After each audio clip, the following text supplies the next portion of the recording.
got my other cat ears that I got in Japan. Okay, so I wanted to do a video kind of on my feelings about Japan so far. I've been here 5 months now. So, yeah. One thing I will say is the time change when I first got here. So depending where you are in the US, we're anywhere between, oh, I got part of the chair in there. There, it's too much over here. You have anywhere between 11 to 15 hours behind Japan. So Japan is ahead of the world. I don't know. Anyway, when I first got here, it was strange getting used to the time change, of course. I have lived in Malaysia once before, and that was a weird time shift, but this one was different for this reason, and I still feel this today, every day. When I got here, I felt a stronger gravitational pull, if that makes any sense. I don't know if I'm the only one who's ever felt this, and I still feel it today. But I wasn't used to it when I first got here. And not only do I feel the gravitational pull, I feel like the Earth's rotation, I guess, or just some sense of vertigo. I'm just saying it's a gravitational pull and I feel the Earth's rotation because it's funny to say, but that's kind of what it feels like because it's a slow rotating movement. So when I got here, I was slammed with the time difference because it's the opposite day and night, of course, and then this incredible headache for the first 2 weeks because I don't know why, I just felt a pulling sensation like I was, and that's not a fat joke, I haven't gained weight since I got here and things like that, but I feel that pull more, and again, a pull and a rotation. It's strange, and the vertigo / rotation dizziness is stronger when I lay down at night, even now. And I don't know if it's just that I've gotten used to it over the months of being here, or if it has indeed just decreased in level. I don't know. But every second of every day, I still feel the pull and the rotation. It's very strange. I'm used to it now, but the first couple weeks, there were times I almost felt faint, almost. You know, I'd get up and then I'd almost fall down from dizziness. It was very bizarre. Very bizarre. So, yeah, strangeness, still feel it now. I wonder when I go back to visit my family in December if I will go back to feeling normal again and then have to make the transition when I come back again. I don't know. And it's not a horrible thing. I mean, the first couple weeks were pretty bad headache-wise, but so that's a weird thing. Don't know if that would happen to everyone. I'm sure it doesn't. But I get that sensation all the time. It's bizarre. Okay, second thing I've noticed in Japan are the differences with women in general. So I feel like Japan is living in America's 1960s, where women, and of course this is not Tokyo. Tokyo is like America, okay? I'm talking about, I live about 2 hours away in Gunma, so in the rest of Japan is living in the 1960s, where some women work, but it's still pretty rare for women to work. So the women I've talked to at the gym that speak some English with me, or friends from the parents at Serena's school and things, they'll talk to me and they're surprised that when I was in America, I was working 40-hour work weeks, and then I also taught some dance classes at the gym 2 to 3 times a week. So they were shocked that I worked 40 hours a week and then on top of it went and taught in front of people. Of course, they're all very shy here anyway, so me teaching in general was weird, but then me working was very strange. Also at the gym, speaking of the gym, I'll go over and lift free weights, you know, in all the various positions and doing the, you know, goblin squats and stuff with them, and I just get the strangest looks from people. Men are the ones that lift weight in Japan. I never see, either on the machines or the free weights, I never see women there, ever. It's very bizarre. Women take the cardio classes or they're on the treadmills, and then men are the ones that are lifting weight. Not that they were mad at me for lifting weight. Again, it's the 1960s here, so they're okay with women lifting weight. It's just strange. So I kind of got some strange looks, you know, but I just kept going. I wasn't offending anybody. I was just working out. So that's weird. And there's still that little bit of chivalry in Japan where men will still open doors for women, men let women go through, that kind of thing. But women are expected to take care of the house, take care of the children. Once children come into play here for some reason, husbands act like they don't exist anymore. The woman's job is just to take care of the child basically and to cook dinners. There's no longer this sense of connection between a husband and wife. Very often, husband and wives are kind of distanced here from each other a bit. Sometimes they sleep in different rooms. Sometimes women, a lot of times, will sleep with their children in a room, and the husband sleeps by himself.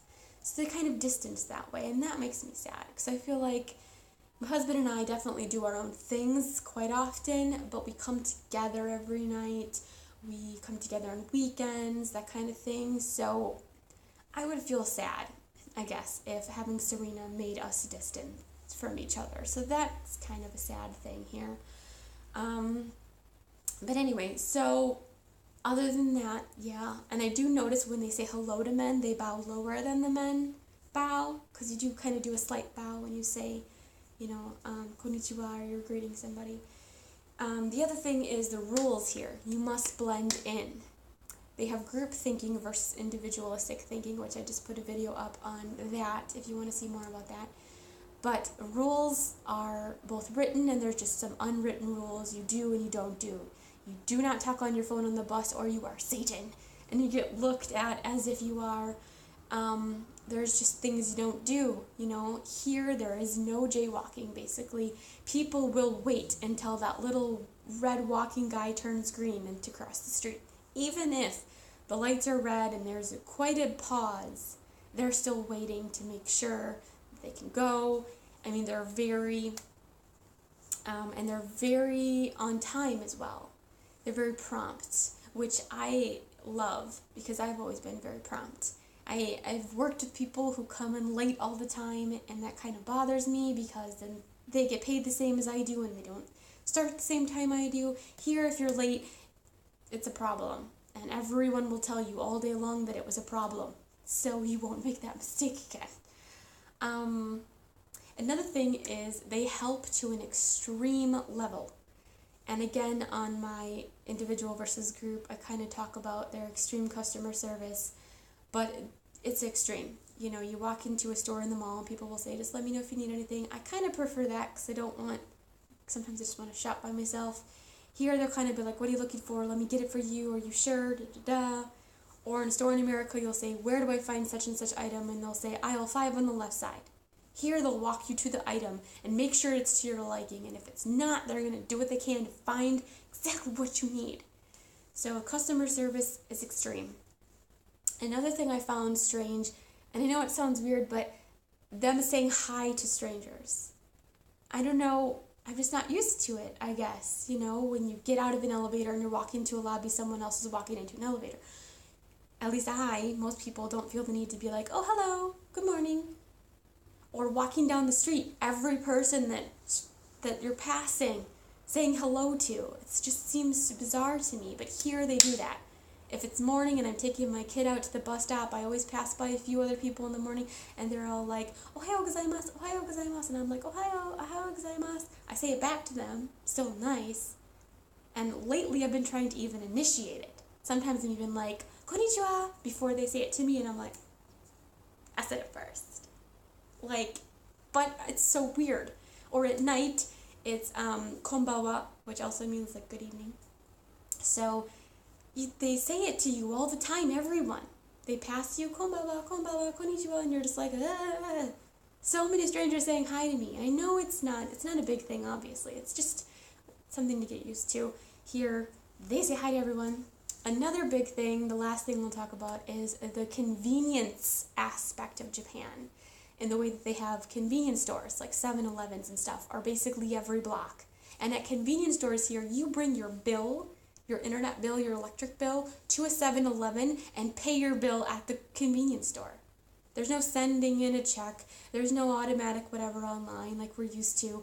You take your bill, you take your money, and you go to the local 7-Eleven and pay your electric bill.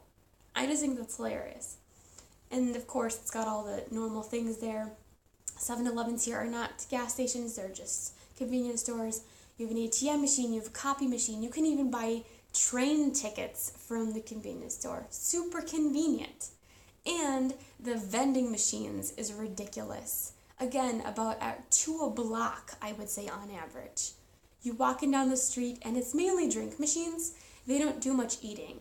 Here it's kind of faux pas to eat while you're walking. But you will see a lot of people like lounging up against walls, eating outside of 7-Eleven, but you shouldn't walk while you eat. But you can have an open intoxicants in Japan. You can walk around with beers and get drunk publicly, and that's fine. But you can't eat a burrito, can't eat food. It's weird. But the convenience of these vending machines, and it's always tea, it's always healthy options. Sometimes there's soda, there'll be like 1 or 2 for the people like me who want soda. But non-Americans, there's water, there's tea, there's a bunch of different types of tea. They have something called Calpis here, which I thought people were telling me cow piss. Like, you drink cow piss? Why? Does it make you younger? But it's a brand, and it's like a milk soda mixture. It's weird. It's kind of like if Sprite and cream soda had a baby. Anyway, so those are everywhere. Everywhere. And they're lit up at night, too, so you can also buy your tea walking over to the bank if you get thirsty in a block. Don't worry. There's a vending machine on the way. It's crazy. So anyway, those are just some quick things I feel about Japan. I really like the people here, though. They're so much nicer, I feel like, than people in America. Not that people in America aren't nice, but you kind of have to get to know each other in America to really be nice to each other.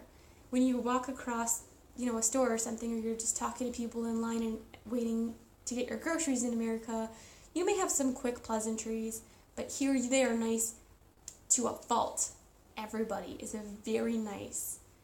People in America throw around like, oh, she's nice, he's nice. Here it's like, of course they're nice. Everyone is built in to be nice here. And that's really nice. Huh. Okay, so that's like 3 videos I've posted today, so that's a lot of videos.